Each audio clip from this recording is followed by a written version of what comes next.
No matter how busy you are, how capable you are, how independent you are, how self sufficient you are, or especially how introverted you are, you need people.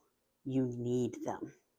Hi, welcome to Creative Soul Life. I'm your host, Charlotte D. Millay, and today we're going to talk about finding your tribe.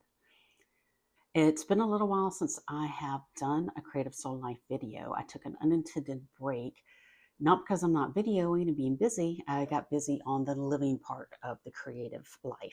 I have been doing some creative videos. I've been doing a lot of painting demo videos. I've been using shorts a lot, also over on TikTok, but here on YouTube, I've been uploading them as shorts.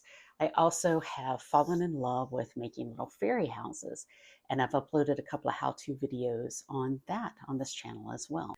So if you're at all interested in trying some creative projects or seeing how I create my artwork, the videos are very, very sped up. They're meant to just be kind of cute and satisfying. I am actually working on some where I talk more about my process and painting process.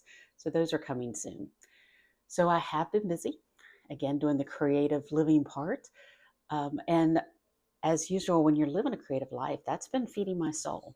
And the catalyst for all of this creative living and this feeding of my soul are the tribes I have connected with. So, tribe, what am I talking about? No, I'm not talking about family or some type of cultural connection. Seth Godin, back in 2014, kind of coined the word in his book Tribes as a group of people who share kind of common interest. Now, his book was about leading a tribe, and that's not what I'm talking about here. I'm just using the word tribe the way it's kind of come sort of our common word in our vernacular and everything, that it just means a group of people who share interest. It's no longer the, the family group you're living with. It can be anything. It can be a tribe you're meeting with personally or a tribe you're meeting with virtually. But the number one ingredient of a tribe is other people. You are connecting with other people. And we're going to talk about why that's so important today and how we can do that. So why? Why, if you are able to create, do, grow, cook, build, whatever on your own, why would you need a tribe? Well, there are countless studies, so many that it's not even any point for me to rattle off any statistics or anything, because so much has been done to show that humans are social creatures. We need other people. We need each other. And it depends, it doesn't matter on how you study the effect of humans and their social behavior. It is very clear that we need it as a part of our survival.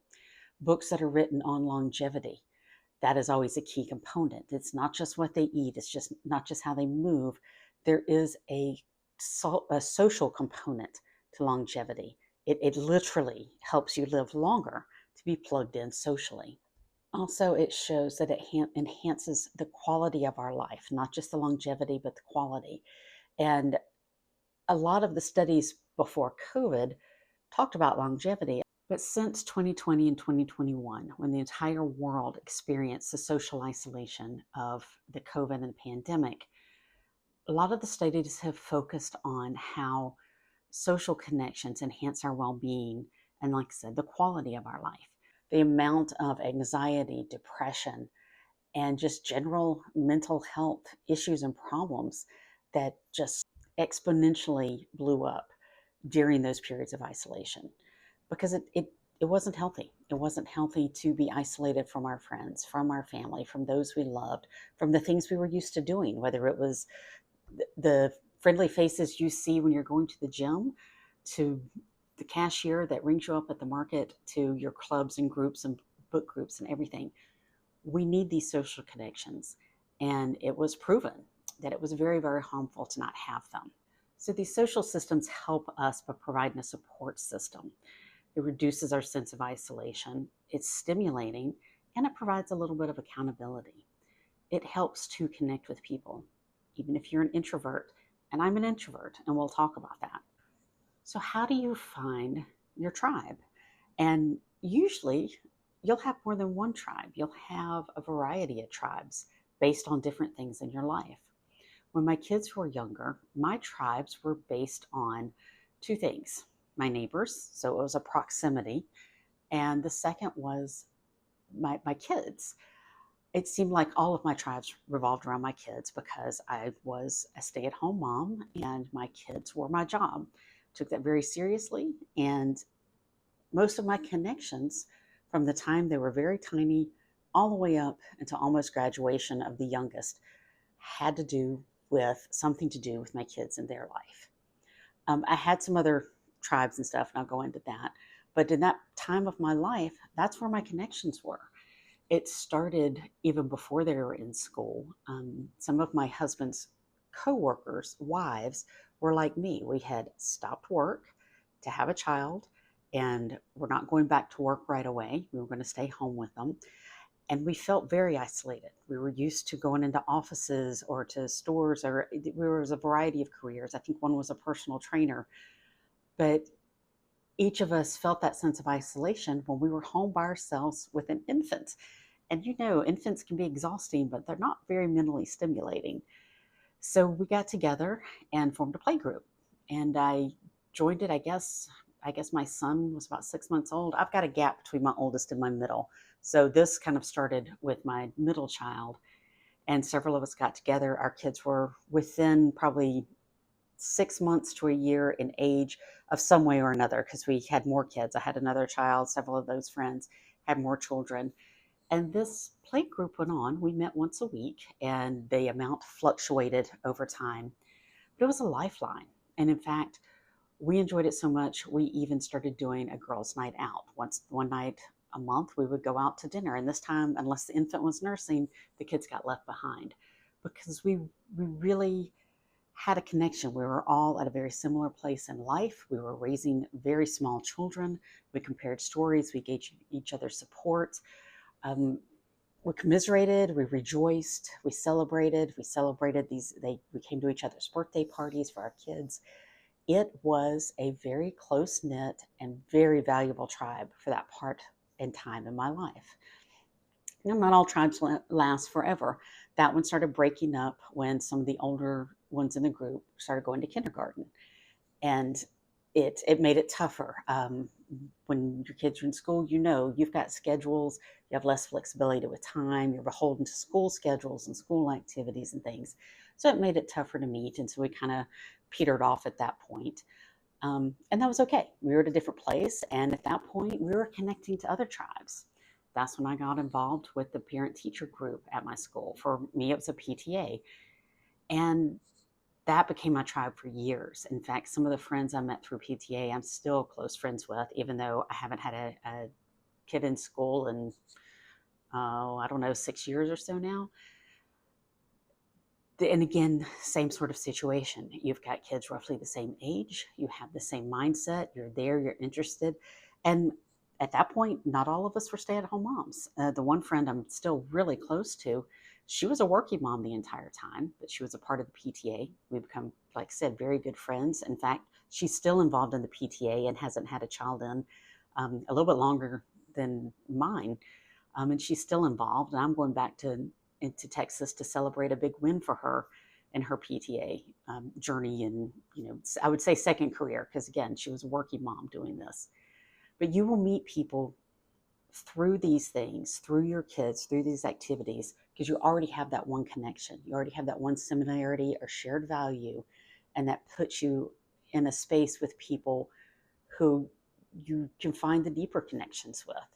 And this was repeated on and on through scouting groups and church groups and that type of thing. Now, my husband and I had a tribe together. Again, I mentioned his coworkers. He had his own tribe with his coworkers, but there was a small group of us that all of our spouses actually clicked, the coworkers and spouses. Ironically, it was not the same group that I had the play group with. That was a different group. But the other thing we had in common is a lot of us lived near each other. So quite a few of his coworkers moved into the same neighborhood we were in.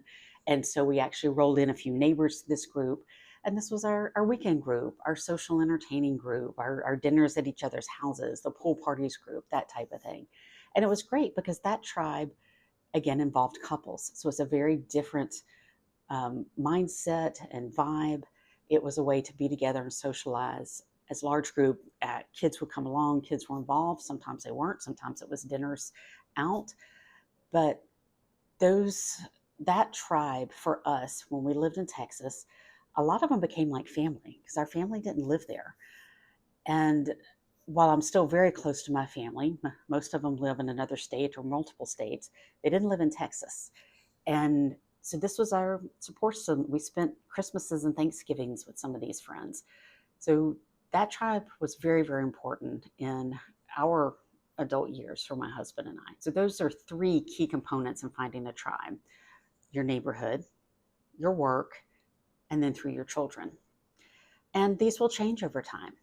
When we left Texas and moved to Virginia, my husband's didn't have those work connections. Everybody, he now works for a really large company. There are offices and headquarters all over the place, US and international. And he wasn't, the people he was working with weren't there in the office with him. He was on the phone with them, or he would travel. And he'd get to see people when he traveled, but that didn't mean they could come over and play cards on a Saturday night. So we kind of lost that group. We also lost the neighbors. At that point, my youngest was in her last couple of years of high school, and I was still involved. But at that point, most people have, you don't spend as much time with your kids, with schooling and things. I think I was her cheer mom for a year, but I didn't make connections. I didn't find a tribe through that. And we connected with some of our neighbors, but not like before. And some of that was our fault. Actually, a lot of that was our fault. Our neighborhood was fairly small, and of course we have, like most neighborhoods, we had a Facebook group. And my daughter was a babysitter for the neighborhood, and she was really well known in the neighborhood. And so through her, I would get invited to different functions like a bunko night, or that type of thing. And because I am an introvert, I declined most of these. In fact, almost all of them. I think we went to a neighborhood cookout, but other than that, I just felt shy. I felt like it'd be too hard, and I didn't do it. And I really regret it because we lived there 3 years, and it wasn't really until the last few months before we moved that I actually connected with people. It was through my work, actually. And then I started feeling like I was finding a tribe, somebody I could go to lunch with, somebody to chat with, friends.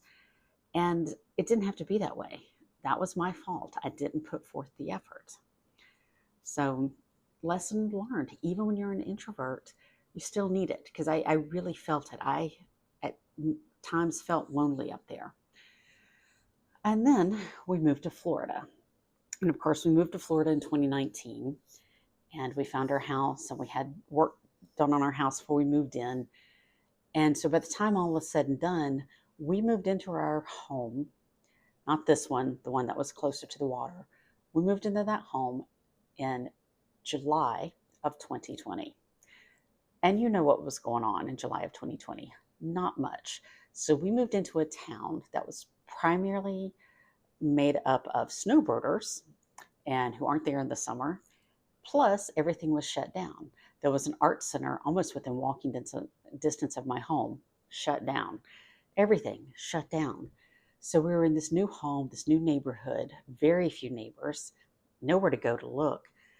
And I think the only saving grace of that time period was my son and his wife moved in for a little while before they moved back to Texas.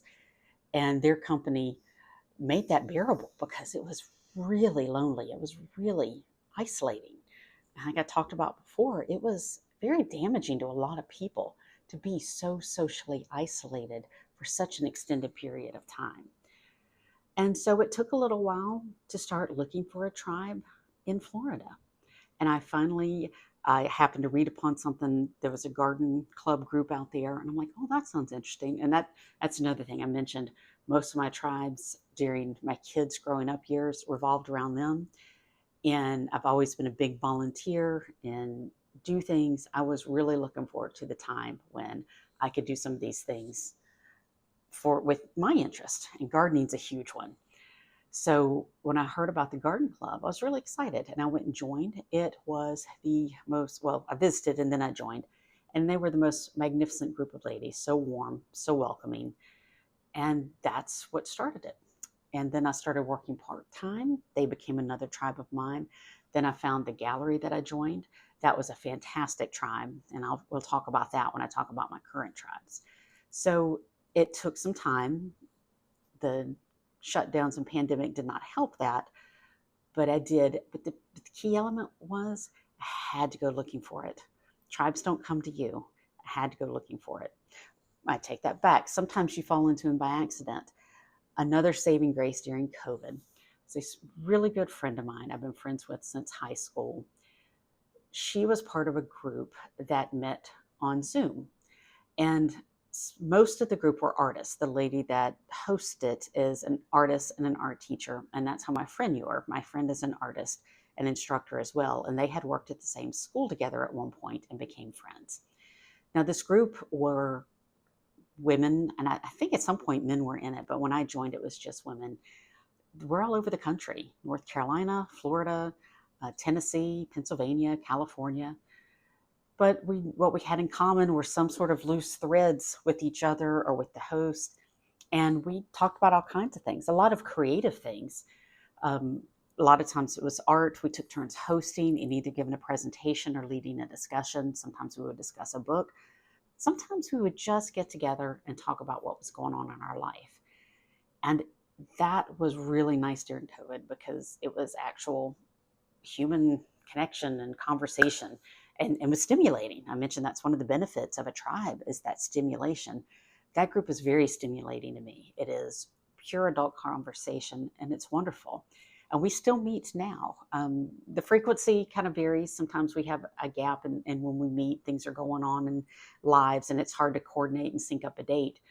But every time we do, I thoroughly enjoy it. It is a very different tribe, and it's one that's made available through technology. So don't let proximity, location, maybe you live out in the middle of nowhere, you can still find a tribe if you look and if you reach out. My current tribes, I had to start over again because we moved a year ago, and I stopped working at my part-time job. I'm still connected with the woman that I work for and her kids, though. We meet and do lunch or brunch. She'll either bring her kids over here or I'll stop by there every few months. So sometimes your tribe survives even when the connection doesn't. The other tribe that I had before and I still have kind of a foot in is the art group, the art gallery I was in. I don't show in the gallery, but as part of my volunteer duties, I maintain their website and do some graphic design for the group. Well, when I stopped, they actually now hire me to do these things. So I'm still connected, and I'm still friends with a lot of them. And in fact, they had an art retreat this spring and they invited me to it. And I didn't stay overnight because it wasn't a far drive from my house, and I really regret it. They've already booked it for next year. I'm already invited again. I'll be staying overnight because it was amazing. I was feeling some of that social isolation, especially with my art and my creation. It's hard to just sit in your studio and create. No matter what you're creating, it's hard without some sort of feedback and interaction. And when I went on that retreat, it was like somebody lit a creative fire inside my soul. It was exhilarating. It was exciting. We didn't have a set itinerary. We just all each had like a 6-foot table. There was, I think, 10 or 11 of us in this room. We had our spots. Everybody was working on different things, and we would walk around and look at what each other were doing. Every so often, someone would say, "Hey, I'm going to show you how to do this if you're interested." And so I was seeing demonstrations in doing jelly plates and texturing on canvases, all kinds of making your own paintbrushes. I've got some really cool looking paintbrushes we made out of natural materials. It was fantastic. And I have been so alive in my studio since I went to that I'm, even though this tribe is not close anymore, I don't have the connections that I used to, I still count them as part of my tribes because they really feed my soul. It is a wonderful group.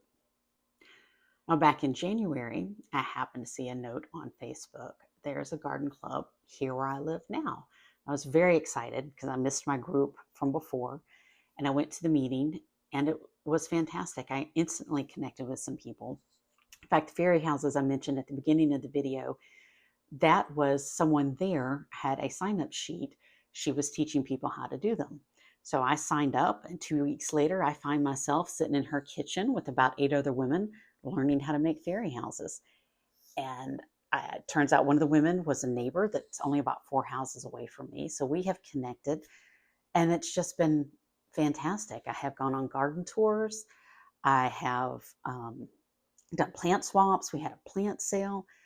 It's been wonderful because gardening is a huge part of my life, and it's wonderful to have this tribe that I can share this with. I can share stories and have questions. We can share plants. It's great. And in fact, here in this neighborhood, we had a plant swap, and that was neighbors. And some of them actually coincidentally were from the garden club, but a lot of them weren't. And it was a great way to connect with neighbors on this share, more than just neighborly proximity, it was a shared interest. And sometimes when you go looking for tribes, they don't work out. I mentioned bunco group in my own neighborhood that I never did. So when I saw a bunco night posted in this neighborhood on our Facebook group, I jumped on it and I went and met some wonderful ladies, neighbors here. And a couple of months later, somebody else posted one. I went to that one. Again, I met a couple of the same ladies who were there, and then a few others. And I kind of had forced myself to do it. It's hard to sign up and go to a stranger's house all by yourself, especially for an introvert. And it was kind of tough because I had fun both nights. It was enjoyable, but there were no continuing connections with these groups. There was nothing. Nobody lived a few houses away from me. They're all on other streets and kind of spread out. So that connection was gone. Bunko is just kind of this game of chance type of thing. So it wasn't like the gardening, there was an ongoing link. So I didn't quite find a tribe that way. It was good. I'm glad I went. But the next time a bunko night was posted, I'd already met my gardening group, and I decided, I don't need to go to that. And I was kind of busy that week anyway, and I'm like, I can skip this. Sometimes you try for a tribe, and it doesn't work. It's okay. Try for another one. Now let's talk about introverts and tribes. I know you might find it hard to believe as I'm sitting here staring at a camera talking that I'm an introvert. I also love public speaking, but I prefer to be alone. I can go to a restaurant and eat by myself, no problem whatsoever, on any given day and time. I'm working alone. I prefer to work alone. And it was something my husband learned about me, that I have to have my alone time. It took him years to figure out that it wasn't anything on him. I can't recharge unless I'm alone. So when I do go out and I socialize, even though I enjoy it, I need it, I'm having fun, it makes me happy. When I come home, I am beat. I am drained. We're usually eating a frozen pizza if I have like a big group or something going on. It's just, I find it physically draining, but it's still worth it. The ongoing residual effects for my mood, for my well being, for my general sense of happiness, it's so worth it. It's kind of like the emotional equivalent of going out on a run. It's exhausting, it's hard. If you go do it though, and you come back, you're worn out, but the next day you feel great. And it helps you so much. The same is true of finding your tribe, even if it's hard, even if it's work, even if it takes multiple times to find one. The end result is when you have a tribe you connect with, it's worth it. The way it feeds your soul will bring you benefits much past that one meeting or two meetings, at the monthly meeting or the gathering.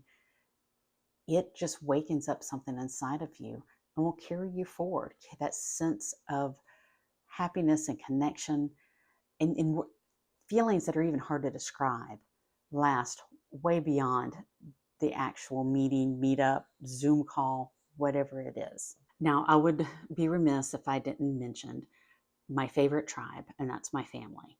I have always been close to my family. I grew up in a large Southern family. I've got two younger brothers.